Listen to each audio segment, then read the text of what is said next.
Hello, loves. Hello, hello, hello. It is time for the Gemini full moon oracle card transmissions.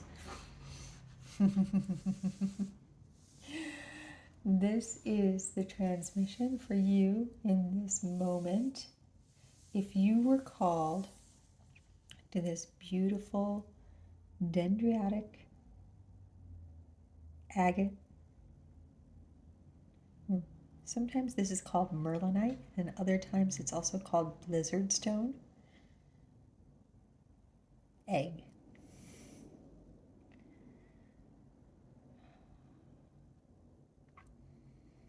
You can see the root structure here. There's this sense with this stone of the interconnectedness of all of everything.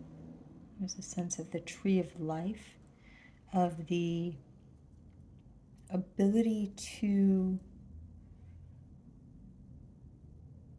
find your connection to Source, to anchor and ground wisdom, and to birth new with the egg shape. The egg shape, you get all of this internal work happening, and it's like being in the cooker. You're you're finding all of the ways to form yourself so that you can eventually start to poke out and emerge with a new sense of self, a new trueness of yourself, and another opening to self.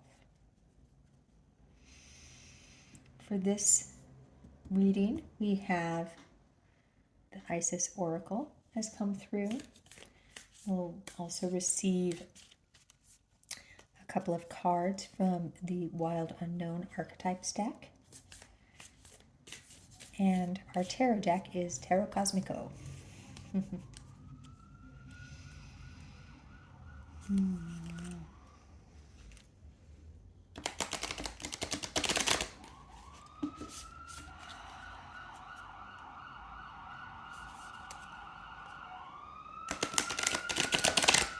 What is that alerting you to?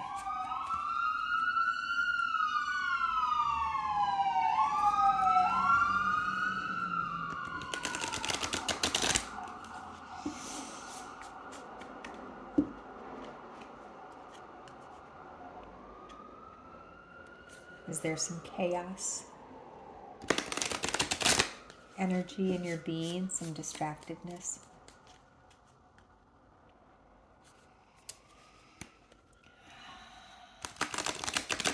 Is there a way that you can sink into this transmission a little bit more deeply?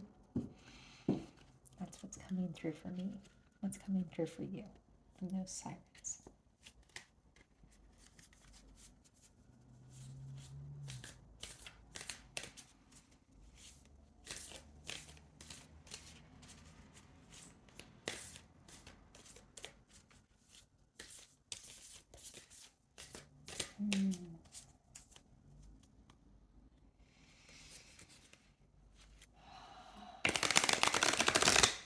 There's something about the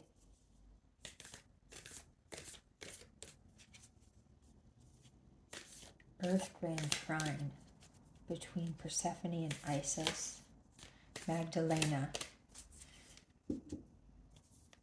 and Kali, the North Node in Uranus. It's feeling really alive as I'm shuffling these cards. We'll see what it is about that. But there definitely feels like an ability to, it came through even in the way that I described our beautiful agate here, that we are in a cooker, that we are in an egg, and that we are connecting into divine source from within this space to help reform us and let us come through into the new with a deeper knowing of who we are and what we are.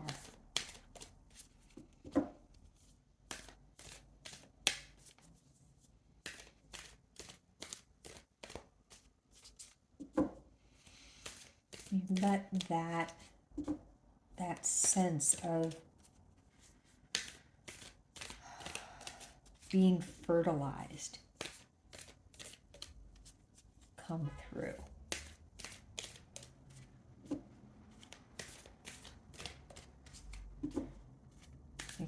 It's coming through about how not every egg that a chicken or duck lays is fertilized. So can we start to allow ourselves to touch into that fertilization of the egg? That is what is being connected to here. As you connect into your divine sense of self, you are fertilizing yourself. And then you can go into your state of incubation.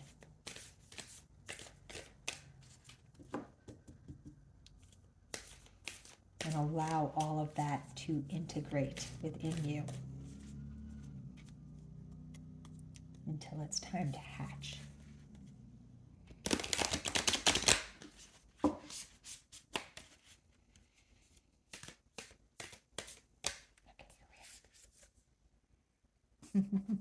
The brother in darkness, overcoming negative energy with feminine power. What does that mean to you? In the story, we'll go at it from that way. What this card is referring to is Set, Osiris and Isis's brother, who was motivated by jealousy and greed, envy, and wanted what his brother and sister had, and was further motivated by anger and jealousy and greed when Osiris impregnated his other sister, Nefertiti. Not Nefertiti. I'm sorry about that. I've lost the name. It's okay. It doesn't matter. It doesn't matter.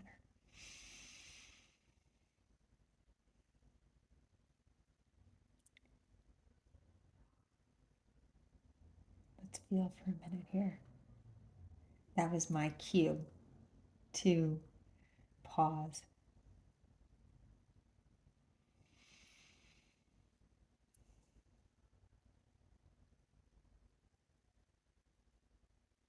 It's the negative energy that wants the voice more than the story. That's what's coming in. When we feel into what was motivating Set, we can feel those emotions of anger and jealousy, of envy. They're emotions that every human being has encountered at some point in time. And I mean every single human being. Some of us are able to transit through those emotions more quickly than others, to let them go. But they are part of humanness. This is what is meant with the overcoming with feminine power.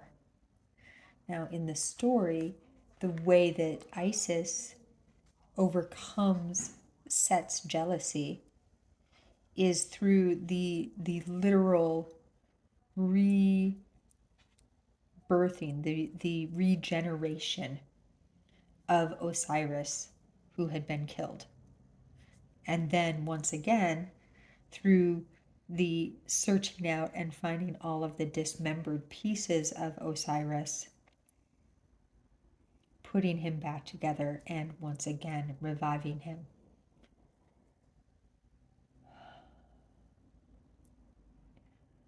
When we feel into this from an energetic perspective, as opposed to the details of the story, one of the ways that we can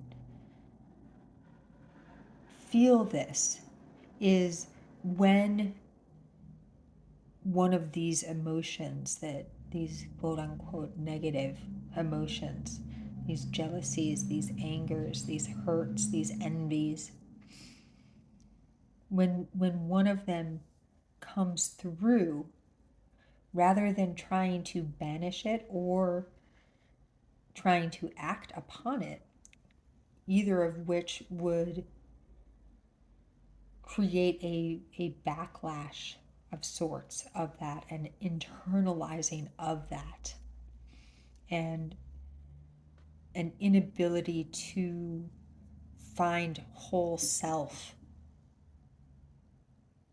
because you are identifying with I am this victim who's envious. I am this victim who is angry. It's putting you in a state of victimhood, of disempowerment. But if you feel into envy, let's go with envy.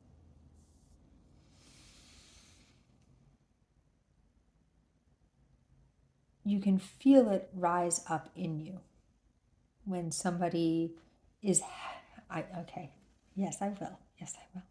I'm being told I have to share my personal story with envy here. I, over the last couple of years, in particular over the last year, have really been exploring my relationship to envy, to jealousy. And one of the things that I have found is I can have that sensation rise up in me, even if the thing that the person who's telling me about what they're experiencing is not something that I want at all. Not even a little bit, but I can feel it rise up in me. As they're sharing with me the experience, I can feel like, oh, I would like to have that experience. That sounds interesting. What is that experience? I want to know what that experience feels like. But then when I go a level deeper, it's not true. Like I don't actually want to have that experience. But I love experiencing things. So there's a part of me that's like, ooh, I would like to taste what's on that person's plate.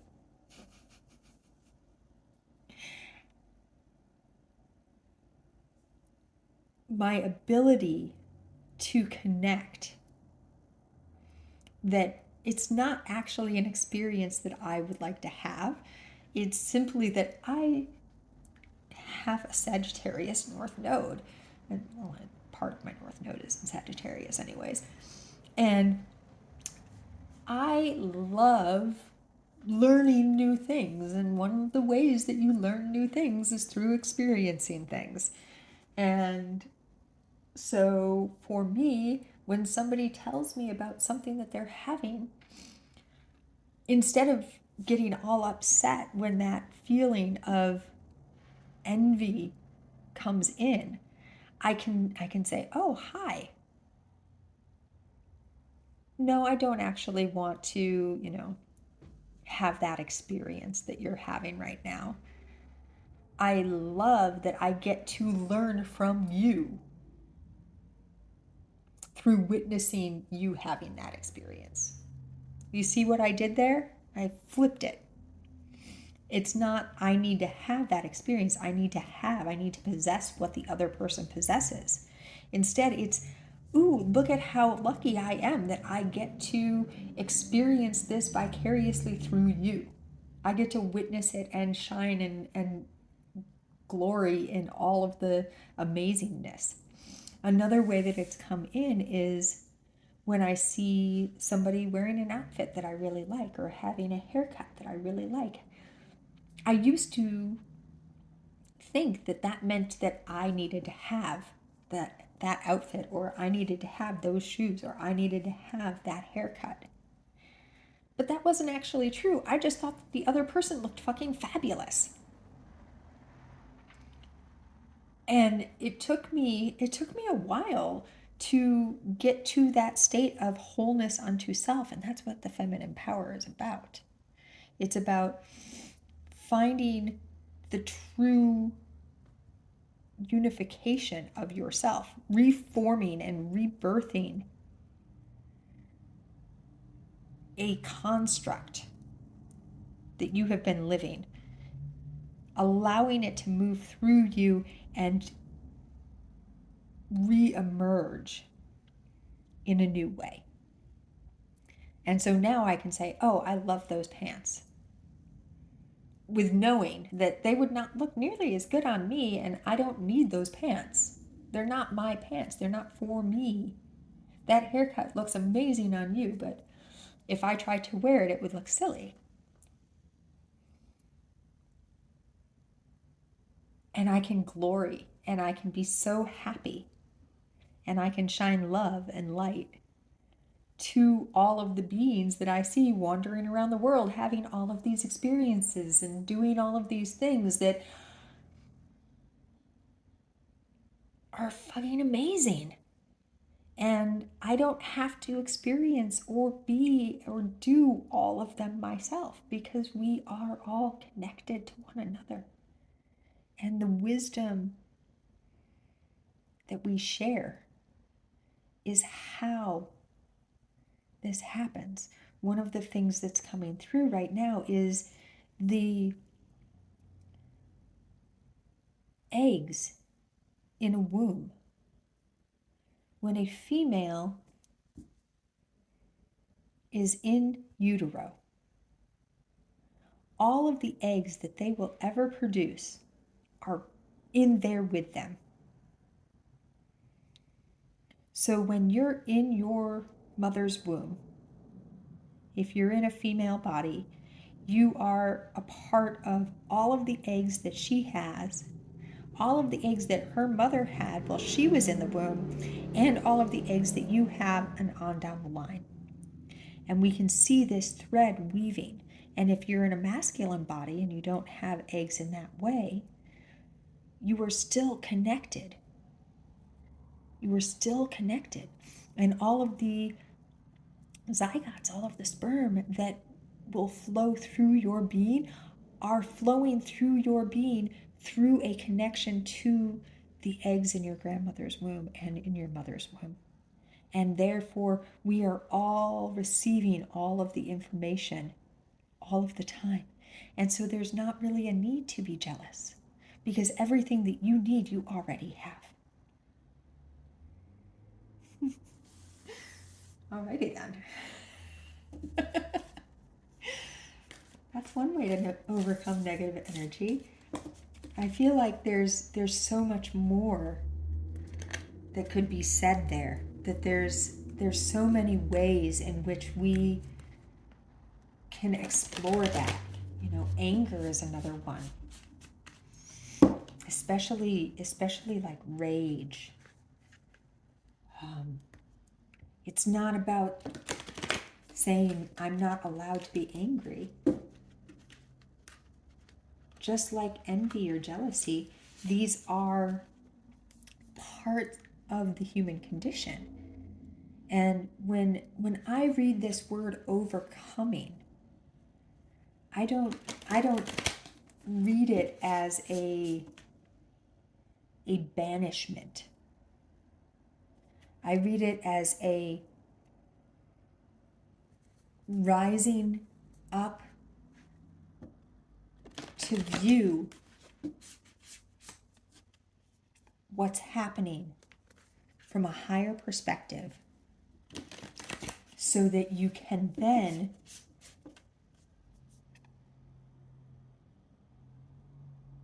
get under it. You see how that works? You rise up. You over it so that you can see it from a different perspective, and then you come under it. And it rises up once again with you. And that is a way of transmuting a quote-unquote negative energy. You don't sink into it and let it become the identifying element of who you are. Instead, you rise over it. You lift yourself up like a falcon over it so that you can see the fullness of it, where it comes from, and all of its different ways that it exists. And from that space, then you can move under it.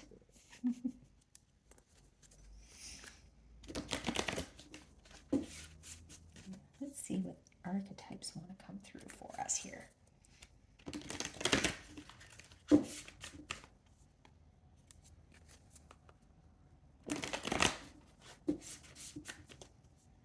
I feel like that's a really strong practice for us as we're moving through these next couple of months in particular. As we're moving through this ending and beginning, and we're being asked to really get in touch with the way that we think and how that is creating the way that we feel, which then creates the world that we see around us. And if we can connect into these more negative, these harsher, maybe is a good word for it, emotional states of being, we can find ways to move through them that are cleaner. And therefore, we can build ourselves a world that is cleaner.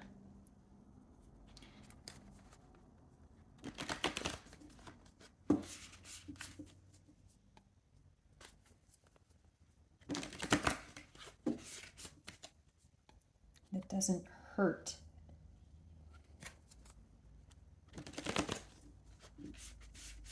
Others or self. It doesn't hurt the earth, herself.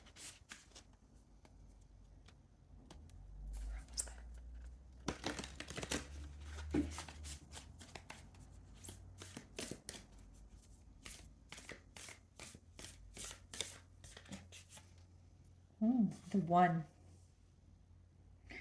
See that? See that egg? Doesn't it look like the card? The crystal. Amazing. I actually, just before, I love when this happens, just before I sat down to facilitate this reading, I thought about this card. And the words that came in are, you are the one you've been waiting for. You are the one. Eros.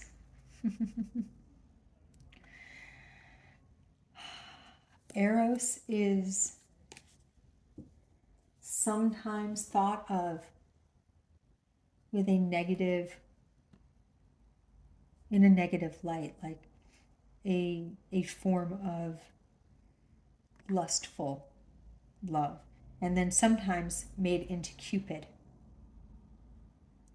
But Eros is both the son and the partner of Venus in myth. And it comes into that unification again. What story are we telling ourselves? Can we become whole unto self? Can we become the one that we've been waiting for? As opposed to looking outside self, Cupid's arrow, trying to find that thing outside of self. There's that jealousy and envy again. That thing outside of ourselves that will make us complete. I have another story. I guess this is the story time reading transmission. I had a job that was really painful for me, and I worked there for 11 years. 11 years I worked for a hedge fund for a woman who was very unhappy, and so wanted everyone around her to also be unhappy. And it was a wife and husband that I worked for, and they would come into her office right in front of my desk and fight almost every day. And I would instant message Mike and I'd be like, Mom and Dad are fighting again. And I have a personal trauma history with husbands and wives, my mother and stepfather, my father and his second wife, probably my mother and father as well, but they divorced when I was very young and I don't really remember them being married. Fighting, and very violently, extremely violently. So every single time this would happen, because I was disconnected from myself, I internalized it and I went straight back to that little girl watching her mom get the shit kicked out of her. Even though their fights weren't violent. My bosses, not my mom's. But internally for myself, this is what I was seeing. This is what I was feeling. As a way of coping with this, because I was so disassociated from myself, I turned to lots of substances and shopping. And I would go out and try and fill this pain within myself at Bloomingdale's. Buying expensive shoes and doing all of these things to try and make this pain that I was feeling go away. And it would work for like 10, 15 minutes, and then I would feel it all over again. And this was part of my awakening path. I had to go through all of this. Excuse me. I had to go through all of this so that I could learn these things for myself. However, the thing that I have learned the most is that there is nothing outside of myself that is going to make me complete. The only thing that will make me complete is to become the one that I have been waiting for, is to be the one, to be whole unto self. And therefore, I can look at any of those moments in time when I am feeling an envy or a jealousy, an anger, any of these heavier, denser emotions come through, and I can say, well, that's not true. That's not truly who I am. So what's underneath it? And I can come up here and I can take that falcon, that eagle's perch, and look at it from a different way, because I am able to connect in with the fact that it is not actually true. Going on that trip is not going to complete me. Having that pair of shoes is not going to complete me. The only thing that is going to complete me is me.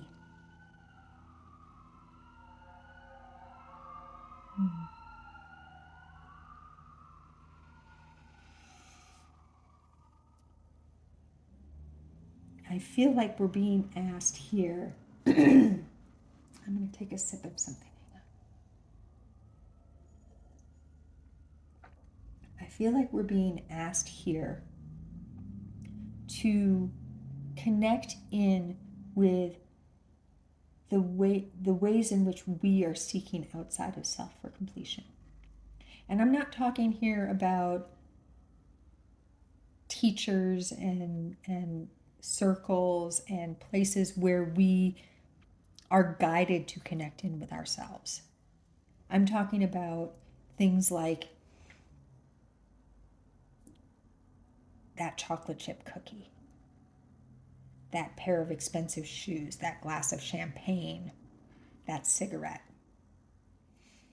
that thing that we're that relationship is a good one. That relationship where we're seeking wholeness through another.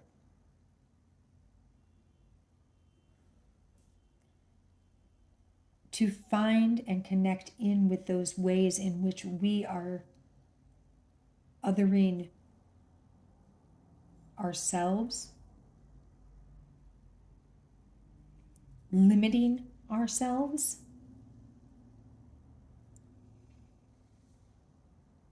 victimizing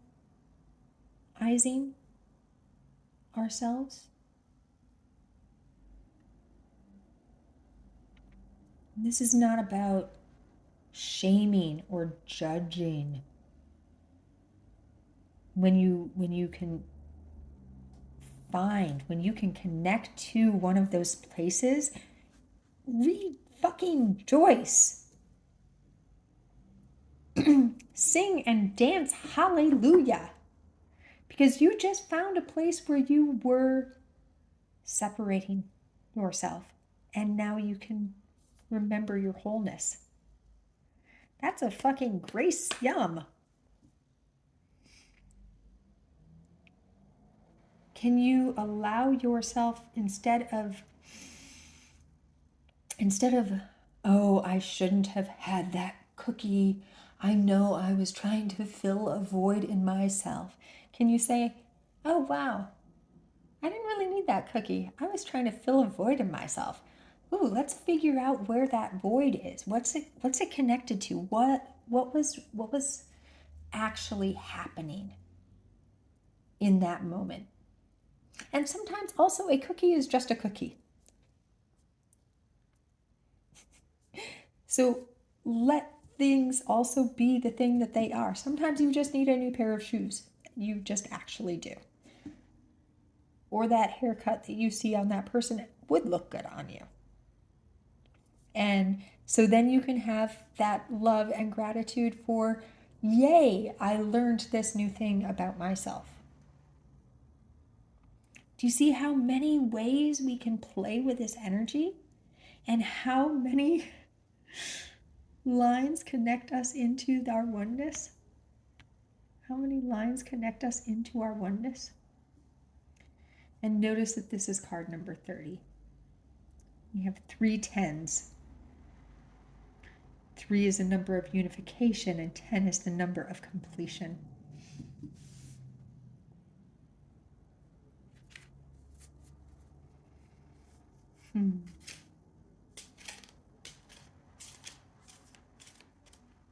Feel this tarot here.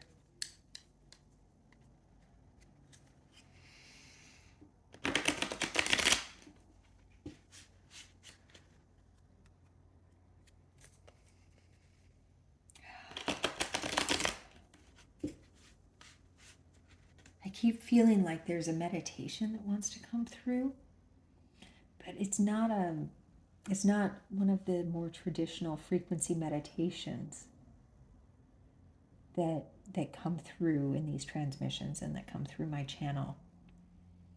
It is an exercise more so. And it's asking you to write this down, to find these times, and whenever you are able to connect in with one of them, to write it down, maybe with hearts all over it. Be like, oh, look, I found you.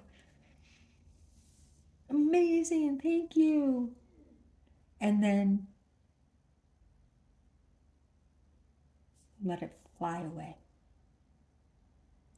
You can light the piece of paper on fire. You can delete the note on your phone or computer where you wrote it down.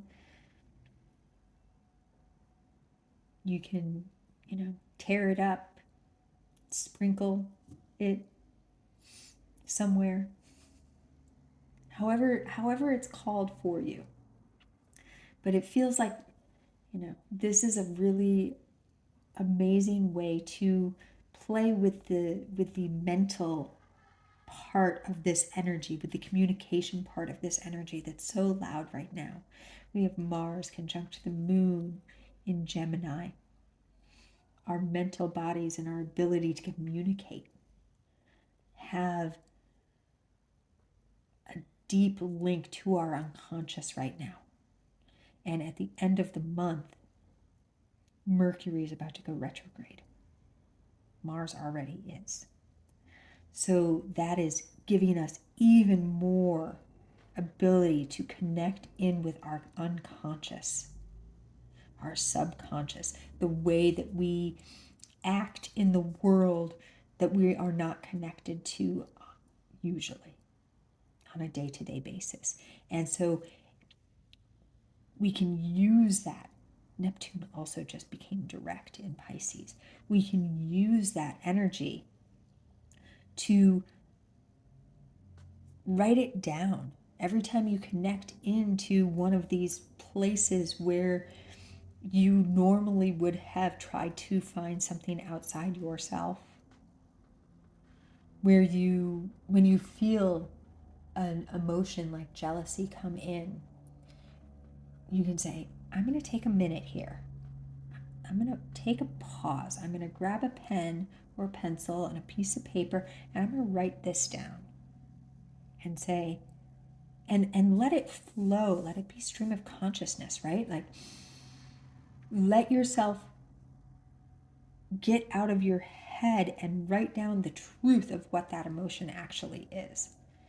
You'll probably be surprised what you find.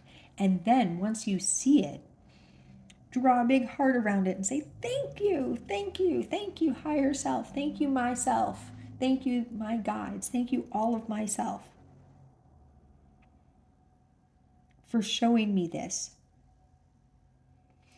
I can now let it go. And then you can do whatever you're called to do with that piece of paper.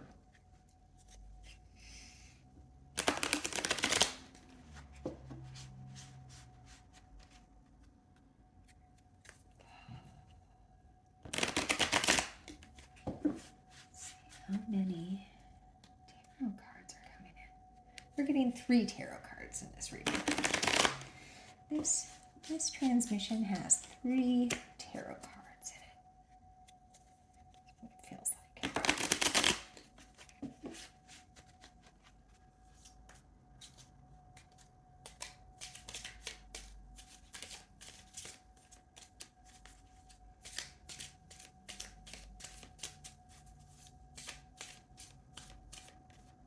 Oh, there it is. Okay.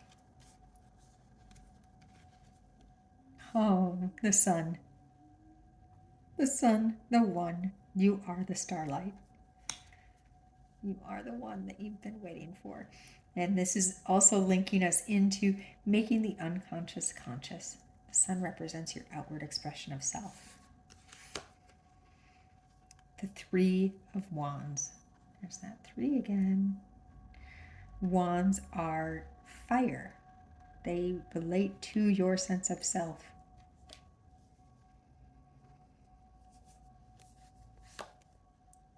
And the devil. Transformation. The words, the devil is in the details, just came through. The devil is in the details. What is some of the story of the devil? It's banishment, right? Negativity. Can we allow ourselves to connect in with the truth of ourselves and with these places where we have banished ourselves, and allow ourselves to transform through that into the true self that we are?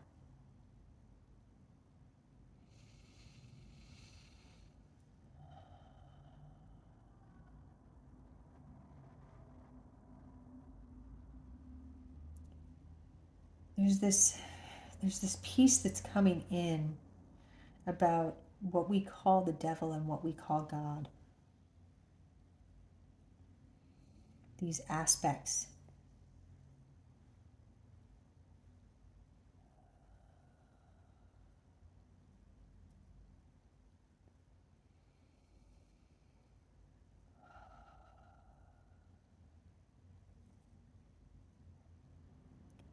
We feel how when we shame our anger,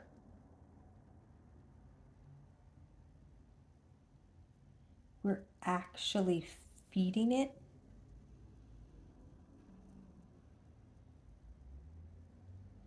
That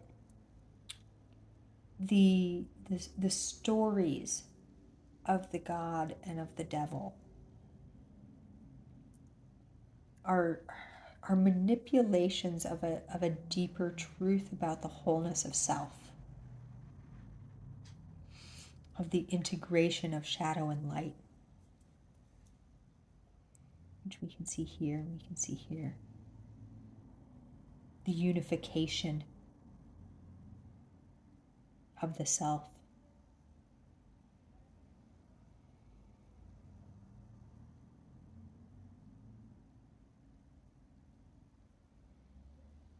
We explore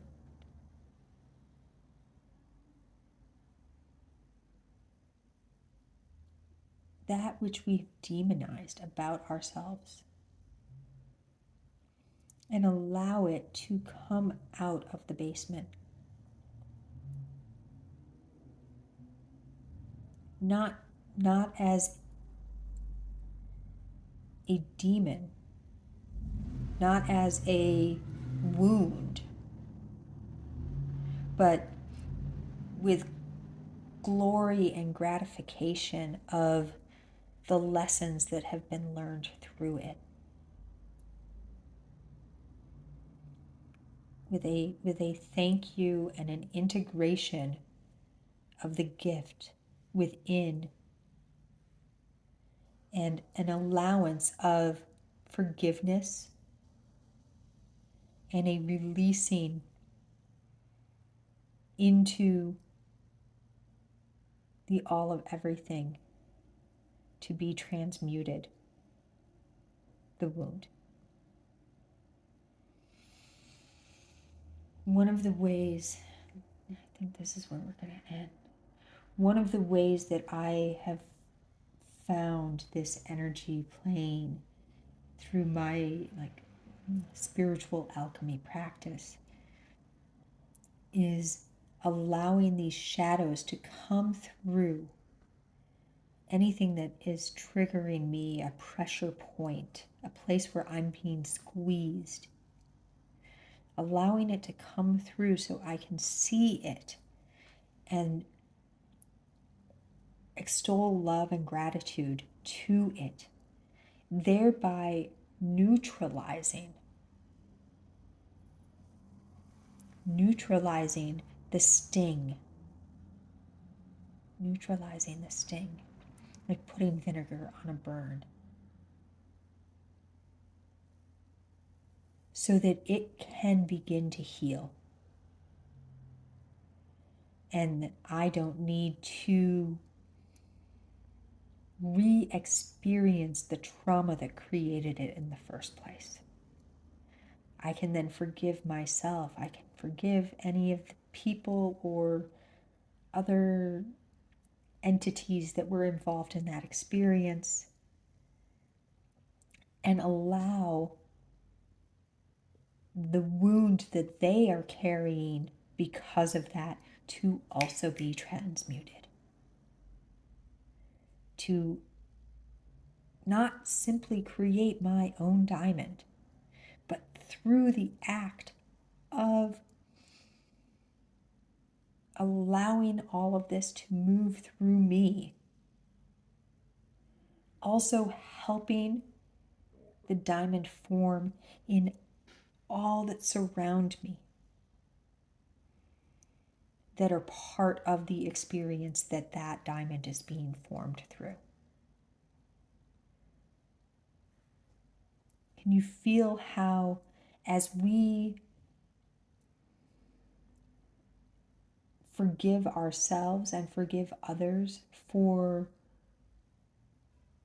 hurts, we are also allowing them to begin to be forgiven?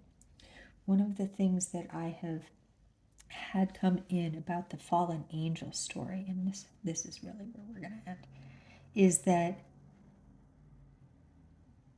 the part of the story where the angels are banished to hell forever and ever and ever, and they will never be forgiven, isn't entirely true. That forever and ever and ever part.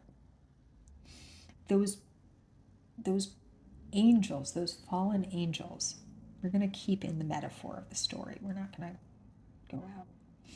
Those fallen angels were told that this was forever and ever and ever in order for them to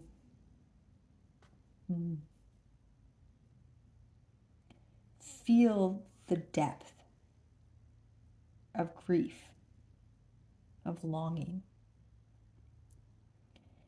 And as new light came through, a forgiveness started to flow. And as we continue to allow forgiveness of ourselves to flow, what we're doing is we are forgiving our fallen angel selves. And through this, we are creating heaven from hell.